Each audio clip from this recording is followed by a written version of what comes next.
Merhaba arkadaşlar, yepyeni videoyla tekrardan sizlerleyiz. Düşük yatırımlı oyuncular için ya da ücretsiz oynayan oyuncular için Arena rehberine hoş geldiniz. Gen 1'den Gen 5'e kadar Serhat, ben, Emre abi sıralayacağız. Abi hepiniz hoş geldiniz. Uzatmadan Gen 1'den başlıyorum. Hoş bulduk, selamlar. Selamlar abi. Molly'mizi ortaya koydum oyun başında. Hayır, Ben Molly, şöyle Molly şart. rastgele Yani ben şöyle rastgele diziyorum abi. Sen yanlışım varsa düzelt, toparlat. Ben oyunun ilk 4-5 günü sanki Kloris kullanıyordum diye hatırlıyorum. Sonra bunu değiştiriyordum. Onu istersen değişiriz. Olmazsa olmazlardan birisi Gina. Öne Sergey. Yanına Jesse mi Patrick mi abi?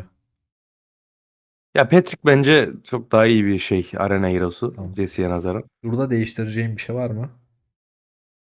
Yani bir için yok. Free to play oyuncu zaten tutup da Zinman, Natale, Geronimo falan almadığı için elindeki Yani en iyi formasyon bu. Ya sadece şey olabilir. Ee, belki bir süre sonra işte artık Bahitisi 4 yıldız falan olduktan sonra veya 3,5 yıldız bir yerde Kloris'i geçecek yani. değil mi? Kloris'in yeteneği biraz faydalı eyvallah ama işte bir yerde o artık şey Kloris Bahiti'ye döner. Zaten Gen 2'de işte 4 yıldız Alonso almaya çalışıyoruz. Alırlarsa onunla değişecek Gen 2'de. Aynen Ama öyle. Gen 1'de şu formasyonla oynayabilirler. Tamamdır. Şeyi de söyleyelim arkadaşlar, mümkün olduğunca iki nişancınızı yan yana koymamaya çalışın. Alan etkili hasarlarda bir kahraman attığında diğer kahramanın arkasındaki nişancılar da hasar yiyorlar yan yana olurlarsa. Dolayısıyla aralarında bir mızrakçı olması sizin için her zaman daha iyi bir seçenek. Kesinlikle. Arena taktikleri verirken arenadaki en önemli şey arkadaşlar sıfırlanmadan hemen önce arenayı yapmak. Bizim için en değerlisi kesinlikle o. Pazartesi günleri de bence gece 3'ü beklemeyin. Yani yenilendikten sonra oynayabilirsiniz. Çünkü pazartesi Ya onu yenilendikten şöyle sonra yapsınlar. beklersen çok daha geç oluyor. Pazartesi salı arkadaşlar arena yeni olduğu için erkenden yapanlar çok hızlı yükseliyorlar. Siz de puan farkınızın ne kadar fazla olduğu rakibi yenerseniz o kadar fazla yıldız alıyorsunuz. Dolayısıyla haftanın ilk günleri arenayı en azından ilk böyle bir iki saldırınızı, üç dört saldırınızı erken saatlerde yapabilirsiniz. Kesinlikle. Mavi kahramanlara girmiyorum abi. Hani yıldızı Hiç yüksekse düşükse gerek zaten oyunun herhalde gerek 3-4 günü falan kullanılıyordur. Onun Aynen, bu çok ilk önemi iki yok. üç günlük şeyler. Onlara gerek Aynen yok. öyle. Şeyi söyleyelim sadece. Arena ile alakalı şunu bilsinler. Arkadaşlar her zaman ilk sağ taraf hasar yemeye başlar. Sizin Yani Patrick. öndeki iki kahramanınız hasar yedikten sonra sağ alttaki kahramanınız, yani şu an Bahiti'nin olduğu yerden hasar yemeye, yani rakip kahramanlar yeteneklerini ilk bu tarafa atmaya başlayacaktır. Dolayısıyla sizin birinci intikalde üzerinde giysisi olan, yani arenada iyi hasar çıkartacak olan kahramanınız, atıyorum burada giysileriniz mesela şu an Cina'nın üstündeyse Cina'nın sol arkada olması gerekiyor. Sağ altta olmaması gerekiyor. Erken ölmemesi lazım. Ee, en güçlü piyadenizin de sol önde olması lazım. Sağ önde direkt ölmesin. Yeteneğini attıktan sonra ölsün diye. Emre abi. Onun dışında çok da bununla alakalı söyleyeceğimiz bir şey yok sanırım. Abi valla bu konunun uzmanı Serhat. Ben Yo bu yo. yayında sadece izleyiciyim. Hayır, yok zaten Serhat'ın üstünden full sonra sonra gideceğim abi. Ben de çok yorum yapmayacağım. Ben de bildiğim birkaç şeyi aktaracağım. Serhat'a bırakacağım da bir şey diyeceğim sana. Çok iyi bilgi değil Tabii. miydi? Bak ben bunu bilmiyordum. Sen biliyor muydun? Sağ tarafın hasar aldığını mı? Hasar aldığını, arka taraftakini, ön taraftakini Biliyordum. falan. Biliyordum. Ben bunu bilmiyordum. Bugün de Serhat'tan bunu öğrendik. Teşekkürler Serhat. Rica ederim. Abi Gen 2'ye Abi geçiyorum. değil Şeyi mi? Çok basit bilmiyordum. bir çok Pardon. basit bir mantığı Ben var ama. şeyi bilmiyordum. İki tane nişancı yan yana olduğu zaman ikisinin hasar aldığını bilmiyordum. Çünkü iki nişancı oynamıyorum ben arkada. Bir Evet. nişancım Abi var. şey oluyor Emre abi, o da karşıdaki kahramana göre değişiyor. Hani atıyorum Evet. Molly varsa karşıda, Molly'nin yeteneği bazen iki kahramana birden değiyor hakikaten. Hmm. İki kahramana birden değmese de diğerinin kenarında kalan nişancıları öldürüyor. Yani durduk yere boş yere asker öldürtmüş oluyorsun arenada yani. Serhat duayensin dediğimiz zaman da kızıyorsun. Efendim abi? Arena Duayensin değil. duayenisin dediğimde de kızıyorsun. Ya abi ne yapalım? Bildiğimiz kadar oynuyoruz Ya işte yani. Arena işsiz adam işi, o yüzden Serhat da iyi biliyor abi, öyle diyelim. Ben de Tabii ya, oyunun ne kadar ıvır zıvır, lüzumsuz, alakasız hiç elle tutulur olmayan yanı var. arkadaşlar, Gelip sorabilirsiniz her arkadaşlar. yorum Serhat'a bir destek. Bu arada şey diyeceğim arkadaşlar, siz bu tavsiyeyi biz veriyoruz. Siz bu genlerde oynadıysanız, daha yakın zamanda oynayıp bir şey tecrübe ettiyseniz, mesela Jesse'yi koyun şunun yerine tarzı farklı fikirleriniz varsa lütfen yorumlarda bahsedin. İzleyen arkadaşlar da yorumlara da baksın. Tabii Şimdi arkadaşlar biz Gen 1'den çıkalı 300-400 gün olduğu için neredeyse hatırladığımız hani e, kadarıyla. aynen öyle. Ya şeyi de söyleyelim bu arada. Çağrı sadece free to play odaklı mı gidelim yoksa Yok, zaten biz ya, geçen hafta şeyi çektik. Balinaları çektik, o yüzden Jerry tamam. Moya Natalya'yı Gen 1'e dahil etmedim. Hatta Zimman'ı da etmedim abi. Tamam sıkıntı Gen yok. O 2'ye zaman Gen 1 ile geçtiğimizde alakalı söyleyeceklerimiz bunlar. Aynen Gen evet. 2'ye geçelim. Gen 2'ye geçtiğimizde her oyuncu zaten bizim tavsiyelerimize uyarsa Flinti olmak zorunda abi. Ve Alonso'su 4 yıldız olmak zorunda diyelim. Önce Alonso'yu 4 yıldız yapan mitikleri basan arkadaşlar için yaparız. Sonra da o furyayı kaçırıp videolarımızı geç izlemeye başlayan arkadaşlar. Yani Alonso'su olmayan arkadaşlar için bir tavsiyede bulunalım. Bu Şimdi burada şekilde yani. Alonso sol arkaya geçiyor zaten. Hani giysiler onun Öyle. üstünde olacağı için. Flint'i de sol Alonso'nun önüne alıyoruz. Çünkü başta ölmesini istemiyoruz direkt. Tamam. E, Onun dışında burada çok yapacak ekstra bir şey yok. Yani Gen 2'de gidip de Fili almadığı için şeyler.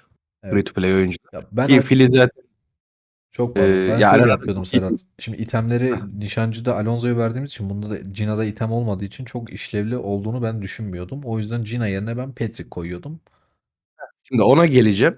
Cina yerine Patrick koymak değil de normalde aslında burada şey olması lazım Çağrı. Eğer 4 yıldız Zinman'ı varsa bir oyuncunun normalde yapılması gereken o Gen 2'de. Zinman'ın savunma yeteneği olduğu için 2-3 yetenek savunabiliyor. Arkaya aslında burada yapılması gereken mızrakçı değil, birden fazla yeteneği tanklayabilecek bir nişancı koymak. Ya alınan hasarı azaltan bir nişancı koyulması lazım. Ama Ziman'ımız yok Gerçekten o gende kanka. yok, evet, öyle bir sıkıntımız var. Bahiti'nin de öyle bir savunma yanı yok. Onu arkadaşlar kendileri başka nişancılardan da deneyip de seçebilirler. Ya veya support nişancılar da koyabilirler. Bunun ne gibi? Mesela Gen 4'te Line gibi atıyorum veya oraya Seo-Yun koyabilirler Çağrı mesela. Bu neden Seo-Yun koyabilirler? Takımdaki şeylerin üçüncü yeteneğiydi sanırım yanlış hatırlamıyorsam. İşte veya birinci yeteneği falan da çevredeki askerleri vesaire hızlandıran, onlara bufflayan yetenekleri var. Biz Evet. bunu neden yapıyoruz arkadaşlar? Sadece 3 kahramanda giysimiz olduğu için benim dördüncü koyduğum veya beşinci koyduğum o kahramanlar atıyorum oraya ben bir tane daha dur buraya Cina'yı koyayım ultisiyle hasar yeteneğiyle hasar vursun demek çok mantıklı değil. Çünkü üstünde bir giysi olmadığı için hasarı çok düşük olacak. Onun yerine siz ne yapıyorsunuz? Sizin ana kahramanlarınızı güçlendirecek kahramanlar tercih ediyorsunuz. Evet. Mesela Gen 4'te alacağınız line bu yüzden çok önemli. Kesinlikle. Line'ı çok uzun süre arenada kullanacak free to play oyuncular. Çünkü herkese bir saldırı hızı veren bir yeteneği var. Evet. Öyle diyelim. Fili'yi saymıyorum abi. Filisi olmaz çünkü düşük yatırımlı adamın filisi yok. Ay, O ay, şeyi varsa ol. aynen. Gen 3'e geçiyorum. Ya bu varyasyonu değiştirebilirsiniz arkadaşlar. Burası size kalmış. Ben Patrick deniyordum. Serhat'ın dediği gibi farklı bir şey koyabilirsiniz. Ben Mia koymuyorum abi. Bak ben burayı komple bu şekilde yapıyordum.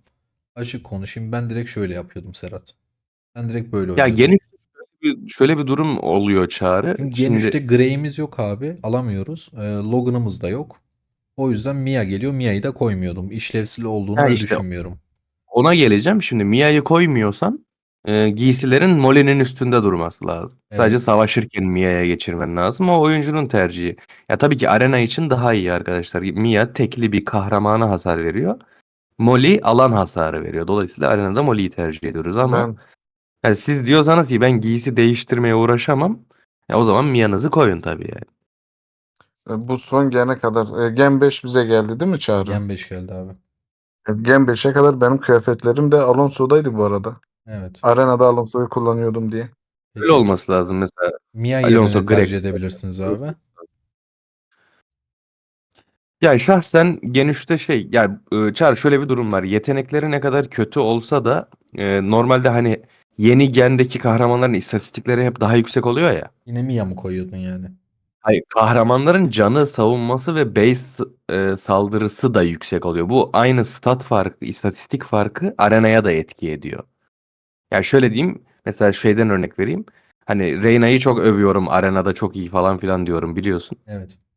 Ama mesela Gen 6'da Rhyn geldi ve ben Rhyn'i kullanıyorum şu an. Çünkü iki gen fark oluştuğu için Reyna'nın yeteneği ne kadar iyi olursa olsun Rhyn'in verdiği performansı vermiyor artık. O zaman bu dediğine göre Mia koyuyorsun. İşte evet ama Mia'nın yeteneği de çok kötü olduğu için yine giysiyi Molly'nin üstünde tutabilirler. Tamam. arkadaşlar öyle diyelim. Bu arada senin Ama arenana ama da uğraşmak istemeyen arkadaşlar şeyi yapsınlar ya, sıkıntı yok. Ben bir yandan arenayı yapıyorum ya, videoyu hiç durdurmamıza gerek yok. Sen yapacaksan tamam. durduralım. Yo, ben yaptım zaten 5 dakika önce videoya girmeden önce. Bu arada saat 2:58 arkadaşlar. Bizim de arenamız geliyor. Biz ne yaparken siz de videoyu beğenip yorum yapmayı lütfen unutmayın ve isteklerinizi de yazabilirsiniz her zaman gibi. Gen 4'e geçiyorum abi. Gen 3'ü de böyle bitirdik. Gen 4'teki Ahmose'yi kesinlikle düşük yatırımlı bir oyuncu sahip olmuyor. Line'ı alıyorlar. Ve Reyna'da bazı oyuncular 4 yıldız yapıyor, bazı oyuncular almıyor. Şimdi bu versiyonda sadece Çarkıfelek'ten line alan oyuncular için bir şey dizilimi yapalım Serhat. Bir sonrakinde de Reyna'sı olan hem Reyna'sı hem Line'ı olan oyuncular için yapalım, olur mu? Ya Çağrı, dediğimiz gibi burada şeye dönüyor mevzu. Hani Lion bir support hero'su. Kendi bir alan hasarı veren bir yeteneği yok arenada. Dolayısıyla arkadaşlar, arenada eğer sıralama kovalayan, arenayı düzenli oynayan bir oyuncuysanız, tıpkı Mia'da değil Molly'de giysi tuttuğumuz gibi Lion'da değil Alonso'da giysi tutmanız gerekecek. Ve hatta bu ilerleyen genlerde de böyle devam edecek. Sağ tarafa giysisiz Lion'ı koymaya devam edeceksiniz. Elinizde Reyna'nın olduğu senaryoya gelecek olursak, Reyna zaten elinizde varsa tüm giysi falan ne varsa geçirin onun üstüne ve arkada olması lazım. Line çıkıyor mu? Hayır, şöyle yapabilirsiniz. Orada artık ikinci bir piyade konulabilir, Patrick konulabilir. Molly çıkar ama artık burada, çünkü Molly'nin üstündeki giysiyi çıkardığımız için bir işe yaramayacak. Ortaya Reyna geçecek. Ee, Onun yerine de Line'ı koyarız. İşte bu formasyonla oynayabilirler. Ama bu Reyna'lı Zaten formasyon. tabii, ama şu öndeki sergeyi de değişebilir. Yine arkadaşlar Patrick yapabilir, şey, o opsiyonel, o sizin kendi kararınıza bırakabilirsiniz arkadaşlar onu. Hani Tamam. oraya şey de koyabilirler, İyi yani geliyor. Aynısını Mia da koyabilir, seçiyorum. şey de koyabilir. Çok mühim değil. Tamam, diyelim ki Patrick koyduk. Reyna olmazsa da burada Line kalıyordu. Buraya Molly koyuyorduk. Önde yine Patrick mi Sergey Giysileri mi peki?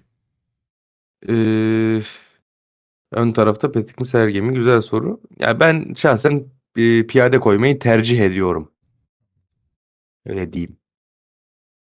Ya onu da Tamam. sırf şeyden, hani bir hasar bile daha fazla tutsa mızrakçılara göre, bu arkadakiler için daha kazançlı diye düşünüyorum, ama yetenekler çok şey değiştiriyor. Yani Sergey ile Petik, ikisinden birini koymak ne kadar büyük bir fark yaratır Gen 3'te Gen 4'te, orası bir muamma tabii. Yani bunlar size özellikle bunu yaptınız diye çok öne geçirmeyecek arkadaşlar. Bunlar sadece çok ufak etkiler yaratacak, onu da bilin yani. O zaman Gen 5 Hector'a geçtik abi. Norah ve Gwen'i olmadığını varsayıyorum. Norah ve Ee, Gwen, evet, free to play oyuncunun olmuyor. Olmazsa Ee, Reyna'sı yoksa böyle mi yine Serhat? Şimdi Hector sola geliyor. Flint yerine geçiyor. Giysiyi artık o aldığı için. Ve hani burada artık şey, neydi onun adı? Line'ı zaten bu saatten sonra herhangi bir gende büyük ihtimalle line'ı kolay kolay çıkmayacak. Artık Gen 8'de falan onun çıktığını düşünüyorum. Çünkü Gen 7'de bile kullanabilirsiniz. Giysi işte burada tek sıkıntı şu, yani artık Gen 5'e geliyorsunuz ve hala Molly'nin üstünde giysi tutmak istemeyebilirsiniz.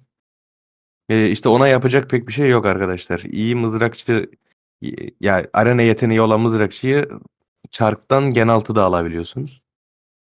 Dolayısıyla siz bu şekilde tutmaya da devam edebilirsiniz. Yoksa Mia'nızın üstünde bırakıp Mia'yla da oyun oynamaya devam edebilirsiniz. Bu diğer genler için de geçerli. Bu sadece oyuncunun Reyna tercihi. varsa da böyle değil mi? Tabii Reyna veya Mia. Ama işte ikisi de yoksa, Molly'nin üstünde ikisi de yoksa olmaz da Mia'yı her türlü alacaklar. Tamam. Peki şey Mia'nın üstünde. soracağım.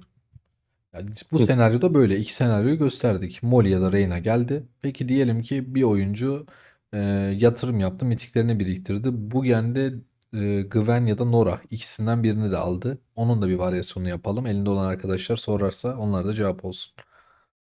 Onunla da alakalı şöyle söyleyelim. Yeri de gelmişken, videonun da pek alakası olmayan bir konu. Ama arkadaşlar, eğer Gen 5'te gidip de mitiklerle Norah falan fullerseniz, gidip de Gen 6'da bir de çark çevirip Riin almayın. Bence de. Arenaya da gelecek olursam, Norah da Gwen de arenada çok iyi kahramanlar. Özellikle Gwen çok iyi bir kahraman. Ya ben şahsen oyuncuların çoğuna, en azından belli bir ölçüde yatırımı olan oyunculara diyeyim daha doğrusu. Genelde bu kahramanları almak, çünkü free to play oyunculara çok şey olmuyor. Çok birikim gerekiyor. Güven almaları hem arena açısından hem de saldırı kahramanı olması açısından bayağı faydalı.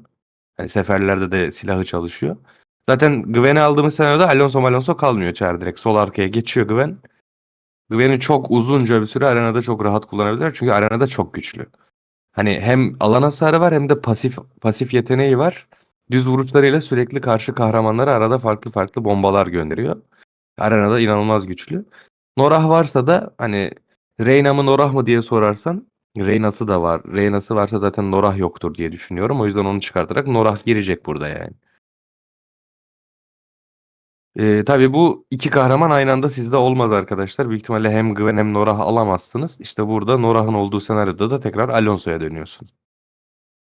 Aynen bu şekilde. Abi ağzına sağlık. Bence gayet açıklayıcı oldu. Onun dışında dizilimlerle alakalı farklı bir arena ile alakalı vereceğim tavsiye var mı abi? Ee, Ya yapılacak çok şey var Çağrı. Rakibe göre çok değişiyor. Şimdi keşif olunca söz konusu keşifte yapılacak çok fazla şey oluyor ama arenada bu kadar hani ben öne mızrakçı koyayım, arkaya piyade alayım falan her zaman çalışmıyor. Bazı rakiplere karşı hakikaten arka tarafa bir tane piyadeyi arkaya alıp savaşı uzatmak işe yarıyorken bazılarında mesela bir bakıyorsun öne koyduğun mızrakçılar anında yok olmuş. Hiçbir şeye yeteneklerini bile atamamışlar. İşte dolayısıyla arenada yapılacak en doğru şey video boyunca anlattığımız ön tarafa 2 piyade veya Patrick genlere göre değişir. Arkaya 2 nişancı bir mızrakçı en azından free to play oyuncular için. Bu formasyon genel olarak en iyi sonucu verecek formasyon. Onun dışında ekstra çok söylenecek bir şey yok. Zaten oyun ilerledikçe arenanızda daha fazla eyalet dahil oluyor arkadaşlar. İlk başta sadece kendi eyaletinizde oynuyorsunuz. Benim arenamda şu an 5 eyalet beraber oynuyoruz. Yani free to play oyuncular olarak çok zor arenada sıralamada kalacaksınız. Şunu da sadece şu tavsiyeyi de verelim. Arkadaşlar her gün 800'e elmasa kadar harcayıp da ilk 500'e ilk 100'e falan giremiyorsanız arenaya bu kadar elmasınızı harcamayın. Girebiliyorsanız harcayın. Çünkü az bir elmas harcamıyorsunuz. Günlük 2000'e yakın elmas veriyorsunuz. Hatta belki Kesinlikle. daha fazla. Bu Ayrıca bir kayıp yani onu buradan da bilin. sürekli bunu alacaksınız arkadaşlar. Bunun zaten mağaza videosu var. Detaylı bir şekilde izlemek için unutmayın. O videoya denk gelmediyseniz buradan da söyleyeyim. Oyunun hep sonuna kadar bunu alacaksınız. O videoyu Şu an da yaptığın Mithril, arena Mithril de konuş. alacak free to play oyuncular Tabii. Çağrı ya. Onlar başka yerden alamazlar ya Mithril'i oyun çünkü. başı için şey diyorum Serhat. Bu zaten sonra çok sonradan Tabii. geliyor, ekleniyor ya. O yüzden dedim. Tabii. Evet. Evet. Şu an yaptığın dizilim de benim arena dizilimim aynı Çağrı.